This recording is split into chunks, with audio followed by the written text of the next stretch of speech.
We're watching Pizza Delivery Stories #1 animated. Me review. Alright, let's go. Space button doesn't work, I guess. Space bar. The pizza guy. This happened 4 years ago when I was still in high school. I was told to do my last delivery of my shift. I got in my car, which was a 1999 Camry, perfect for delivering pizzas. Alright, let's try this again. This happened 4 years ago when I was still in high school. I was told to do my last delivery of my shift. I got in my car, which was a 1999 Camry, perfect for delivering pizzas. I GPSed the address on my phone. Alright. I live upstate. I know I'm gonna be nitpicking this, but my Camry, which is perfect for picking up pizzas, that's like you could replace that with any SUV or any really car. My Honda Accord, it's perfect for taking pizzas. What makes it so perfect? I'm really nitpicking this right now, but in the country, so all pizza deliveries were long drives. I remember the sun was starting to set, so it was probably around 7 o'clock. I'd say after a good 15 minutes of driving through the foresty dirt roads, my GPS said I had arrived. It was an old little cottage-like house made almost entirely of wood. It was sitting all by itself in the middle of the... After I seeing this, I would be like, oh, there's a little old lady. Let me give her this pizza for free. Maybe I wouldn't do that. If I was rich, I would. Absolutely nothing but forest. The lawn was completely unkept, as the grass was almost at knee height. I was used to this kind of thing, so I didn't think much of it. I took the pizza to the front door. This is really there was no animated, doorbell, so I knocked loudly on the door. Within 10 seconds, I heard the sound of footsteps hitting... Answer in the comments below. Do you knock with one finger or 4? Mine sounds like this. It's my knock. Wood on the inside of the house. The footsteps made it to the door and stopped. I started to feel uneasy. I got the feeling that I was being watched. And that's when I noticed there was a peephole in the door. "It's the pizza guy," I called out. I heard a low, harsh-sounding voice on the other side of the door, telling me to bring the pizza out back. I didn't like the idea of going back there. Something didn't seem right. "Are you sure, sir?" I called out. He didn't answer my question. The sound of footsteps didn't move away from the door, so I had the feeling he was still watching me. I almost found myself walking back to my car, but I decided I didn't want any trouble with my boss. The last time I brought a pizza back, he gave me attitude, so I reluctantly walked through the uncut grass and around the small house to the back. I remember there was a shed and a little patio back there. In the patio, there was a table with 4 chairs surrounding it. In one of the chairs, facing away from me, I saw the head of somebody sitting in the seat. I began walking over and said, "Excuse me," but the person didn't even move an inch. I bet they're "Excuse dead or me," something. I said again louder. Then from behind me, I heard, "Psst, over here." I turned around to see a man poking his head out from the corner of the house, looking at me with a crazed smile. He looks pretty gay. "Come over here, I want to show you something." I freaked out, turned around, and ran around the house in the opposite direction, back to my car, for some reason still holding the pizza. I got in my car, started it, and got away from there. On my way back to the pizzeria, I pulled over to the side of the road and called the police. Eventually, I was informed that there was no sign of anybody having been in that house for a long time. I quit my delivery job a few days after that. I have no idea what would have happened to me had I gone up to that man, but to this day, I still wish I just turned my head to see who or what was sitting in that patio chair.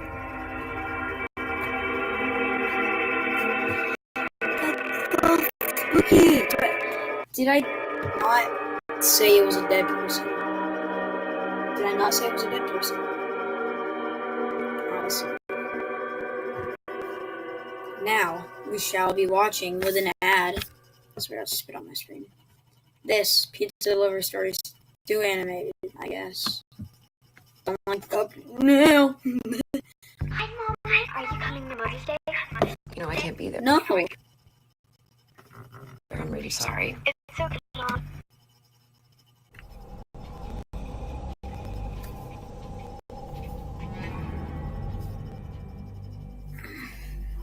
I'll never forget this night.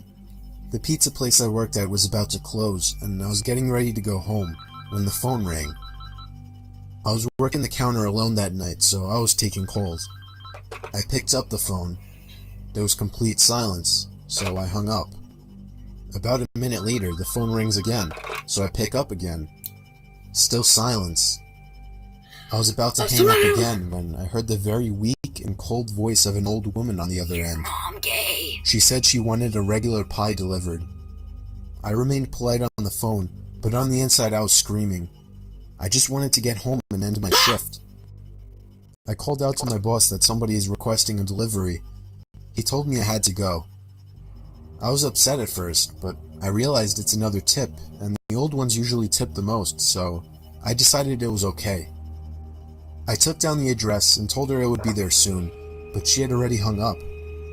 I thought that was rude, but I ignored it and yelled to the chef that I needed one regular. My boss told me to just go home after the delivery as the place would be closed. So a little before 10 o'clock, I got in my car and put the address into my GPS. The house was 7 miles away. It's not that bad. The It's GPS took me to the 15 quiet minutes. side of town. That's I not. arrived to the house. It was a small, one-floor house on a very quiet and empty block. I took the pizza and walked up to the door and rang the You're as doorbell. predictable as a house. There were no lights on in the house. To call you I hoped that she hadn't given me the wrong address. The ground floor. I rang the doorbell again. There was still no answer. I was about to give up when I turned my head and saw somebody standing at the window. I got a little freaked out and backed up at first, but I eventually got closer to the window to see the person. It was an old woman, probably in her late 70s. It's not that. She was just staring at me with a blank expression. I yelled to her through the glass that I had her pizza. She didn't react to what I said, so I screamed it louder. A big smile ran across her face. Not a pleasant, genuine smile. It was a smile that sent chills down my spine. I still remember that exact face she made through the window. Make a creepy smile. I decided that I was freaked out enough and got back to my car and set the pizza in the passenger seat. Window of a house with black hair. Not very good. I had to text my boss about this. I shot him a quick text and started my car, ready to get the hell away. I looked to my right to get one more look, to see the woman standing right outside my passenger side window, giving me the same stare she had given me before. Been scared, but I knew that was... I put my car in drive and floored it down the street, not looking back. My boss never made me do a late night delivery again.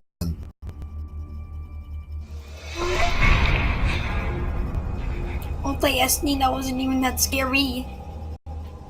Multi-main man. Now let's do the wedding hand. Look and see episode 1. And we're gonna wrap this video up. Oh god. That's a reflex. Flex.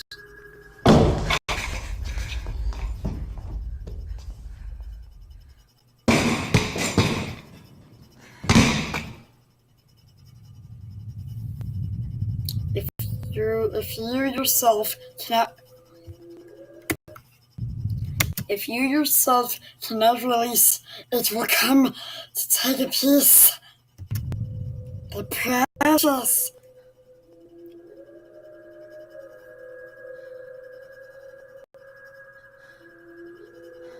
Four fingers.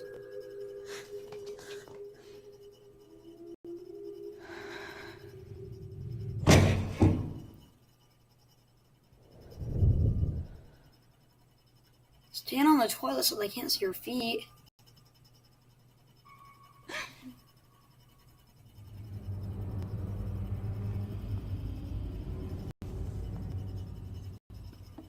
Exactly.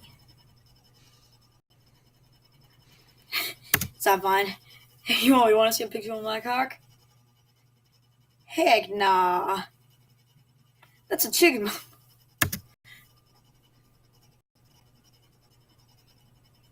Look at her ear. It's kind of weird.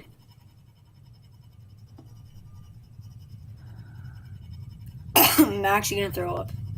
It's a vascular reflux. Oh my god. What would you do?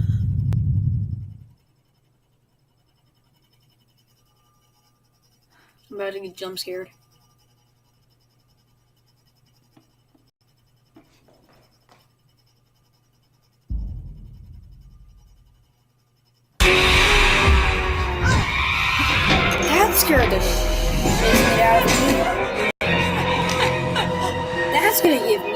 here.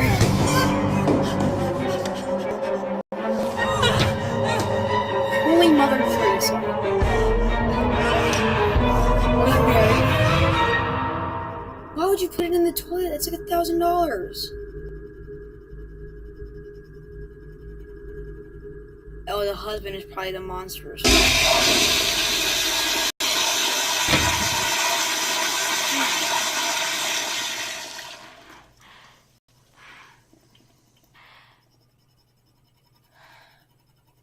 See, the thing with this is, I got jump scared on that thing, even though I was expecting it. It's because I didn't know the appearance of it. The problem with the last one, they should have kept the appearance secret and then made it look as creepy as possible. That's why I didn't get jump scared.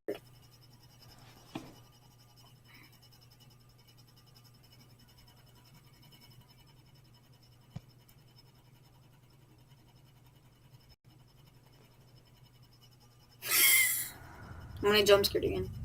Yep.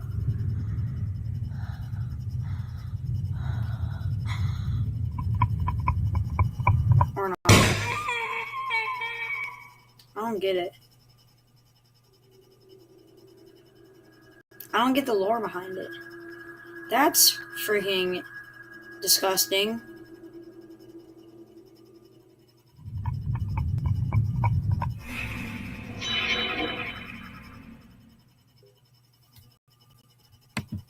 On that note, thanks for watching, guys. I'll see you next time. Yeah, bye.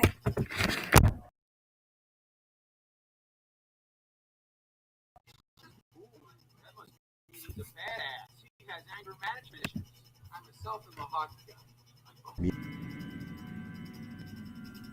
I should just rename the channel. I watch scary things and play Passport 2. I recently lost my iPhone. It was a 5C, a really old one.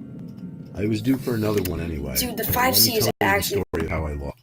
I had a 4, and I couldn't do anything but play YouTube on it. I still loved that phone. It was my first one. I was like, this is the greatest thing that's ever happened to me. Then I got a 5C, and I was like, oh my god. I had the best time with that 5C. My sister has it now. I got my dad's 6 when he got an 8. That's the one I had now. The 5C was so freaking good. I loved it. Lost it. I had admittedly been drinking one night on the weekends, and at some point in the night I lost my phone. Later on in the night, when my friends and I sobered up a bit, I asked one of my friends to let me use their phone to track mine using the Find My iPhone thing. It wasn't too far actually, only a mile away from us, but that meant someone took my phone. My friend Ryan and I took a drive to this abandoned warehouse building. Of course, it had to be an abandoned building. We found a way inside, with only Rye's phone flashlight to use for navigation. The place was cold, full of trash and... You know what I realized while fishing during the catfishing? Phone flashlights are horrible. They have a range of like 3 feet. So yeah, it's kind of not great. Trouble, and every little sound created an echo. We heard yelling coming from upstairs, from what sounded like 2 people. Ryan and I figured one of them had to have my phone. So still, with a slight... Is it Rye and I or Ryan and I? Because I can't really tell. An amount of liquid confidence in us, we found a stairway that led to the next level. We came to a hallway, which was disturbingly silent. The only thing to break the silence was a bang from a nearby locker room type area. Ryan and I both tried hard to make our presence known so that we wouldn't surprise any potentially dangerous people. We entered this kind of changing room area, or whatever it was, but it had a bunch of lockers. No one was in the room. Rye started checking the lockers out of desperation, which made a lot of noise, I guess, because we heard a deep voice from another room call us over and said that they had what we were looking for